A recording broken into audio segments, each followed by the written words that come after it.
vídeo anterior eu apresentei a vocês Dom Quixote de La Mancha. Hoje, vamos conhecer o seu contexto histórico. Como visto antes, Dom Quixote é um personagem de seu tempo.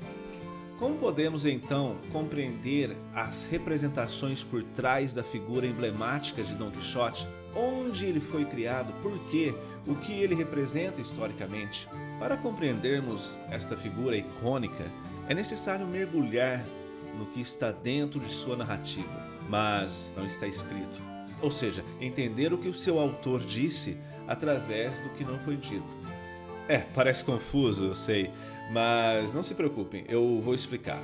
Para entendermos o nascimento do mito Dom Quixote, precisamos viajar no tempo, para o início do século XVII. Num lugarejo em La Mancha, de cujo nome não me lembro, vivia não faz muito tempo um desses fidalgos de lança nas costas, escudo antigo, cavalo magro e bom cão de caça. Assim começa o romance O Engenhoso Fidalgo Dom Quixote de La Mancha, de Miguel de Cervantes. E podemos dizer que assim começa o romance moderno, pois Cervantes inaugurava aqui um novo jeito de contar histórias. Dentre outros fatores, algo que era inovador para aquela época é que seus personagens são profundos e reflexivos, evoluem no decorrer da história ou das histórias, pois há como que uma teia de narrativas que se intercalam e o próprio fazer literário é tratado no romance dentro de um viés realista. Afinal, há uma crítica contundente aos romances de cavalaria que eram ainda muito populares na época de Cervantes. Se você notar, tudo isso permanece até hoje nos romances que você lê. Mas onde fica La Mancha? Onde vivia essa figura tão influente da nossa cultura ocidental? Na verdade, lá, em espanhol, é o artigo feminino, então podemos dizer a região da Mancha.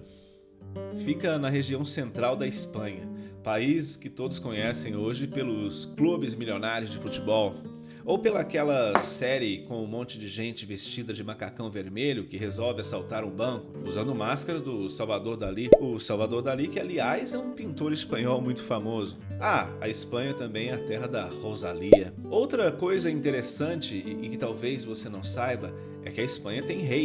Sim, o nome dele é Felipe VI. Mas na época em que Dom Quixote foi publicado, em 1605, podemos dizer que a Espanha era uma superpotência comercial e militar. Em 1571, a poderosa marinha de Filipe II havia vencido uma importante batalha contra o Império Otomano, que vinha tentando invadir a Europa pelo Mediterrâneo, no que ficou conhecido como Batalha de Lepanto.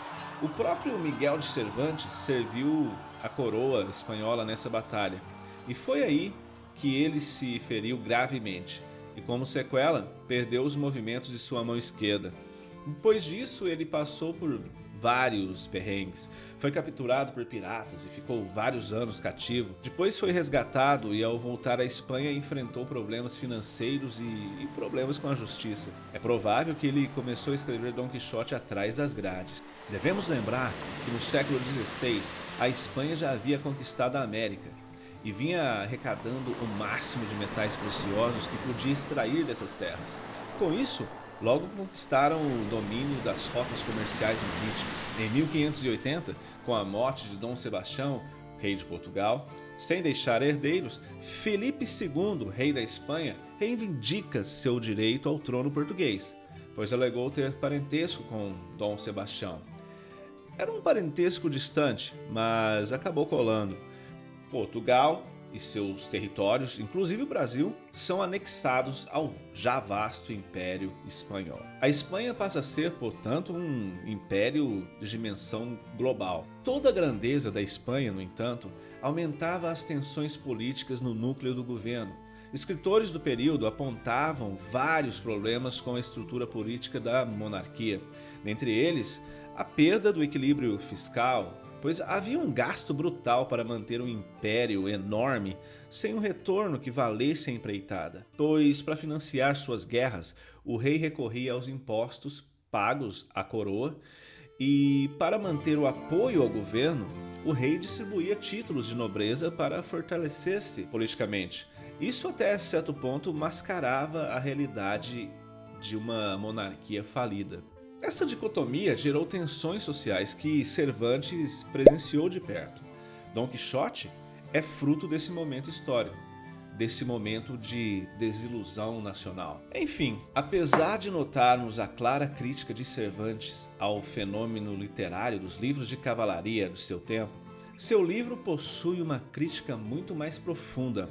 Ao ridicularizar a cavalaria, Cervantes revela a própria Espanha, uma nação construída por meio de narrativas heróicas, projetada para ser o maior império cristão jamais visto e que, no entanto, contrastava com a realidade de uma nova era. Uma era de reformas no campo da religião, da política, das artes e das formas de se fazer comércio. Uma era na qual a Espanha parecia cada vez mais representar o velho e o arcaico diante de seus novos concorrentes. É nesse sentido que a figura de um louco delirante emerge como alguém que revela a verdade que todos veem, mas poucos ousam dizer. Por meio do discurso de um louco de ideia fixa, Cervantes expôs a situação histórica e cultural da Espanha daquele período. Vocês aí, acham que Dom Quixote era mesmo louco?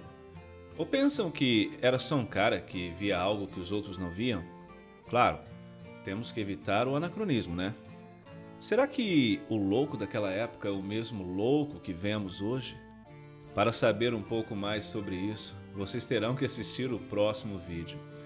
Até lá! Esse vídeo é apenas um recorte, por isso está cheio de generalizações. Para se aprofundar mais, peça recomendações de leitura para sua professora ou professor, ou eu te desafio a ler o romance e construir seu próprio entendimento, e depois mostre aos seus professores.